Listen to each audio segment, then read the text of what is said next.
সত্যি কি তুমি জানো না বেলুন দিয়ে কি করে? জানলে কি আর আপনাকে জিজ্ঞাসা করতাম আন্টি? তুমি যে আমাকে শিখাই দিতে বলতেছো, তুমি কি এই কাজ করতে পারবা? কিভাবে করে সেটাই তো আমি জানি না। এইটা দিয়ে কাজ করলে অনেক ভালো লাগে, অনেক শান্তি লাগে। তাই নাকি আন্টি? আপনি কি আঙ্কেলের সাথে বেলুন দিয়ে কাজ করেন? তোমার আঙ্কেলের সাথে এমনি ভাবে কাজ করি, আর যারা আমার কাছে আসে তাদের সাথে এটা দিয়ে কাজ করি আর কি। মনে হয় কি তাজুল জানো, তুমি কাজ করতে পারবে না। তুমি কেবল ক্লাস 9-এ পড়ো, তুমি তো এত কিছু বোঝো না। আপনার কাছে নাই? না, এগুলো আমি কি করব বলো, এগুলো দিয়ে আর আমি কোথায় পাবো এগুলো? আপনি সত্য কইতেছেন আপনার কাছে নেই?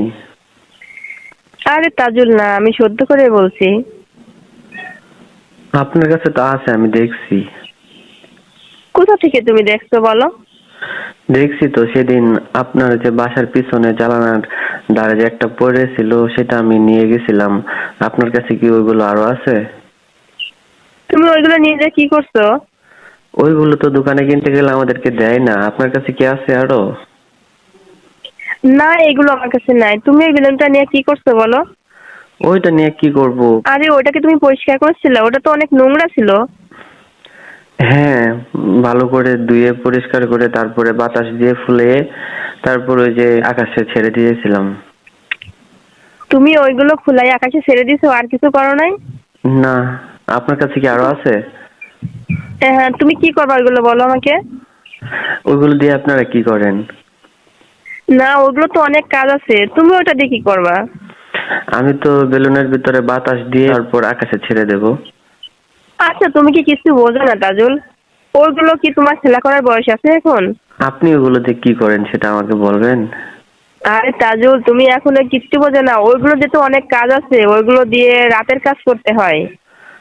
ওইগুলো দিয়ে রাত্রে আবার কি কাজ করেন আন্টি? তুমি এটা বুঝবা না।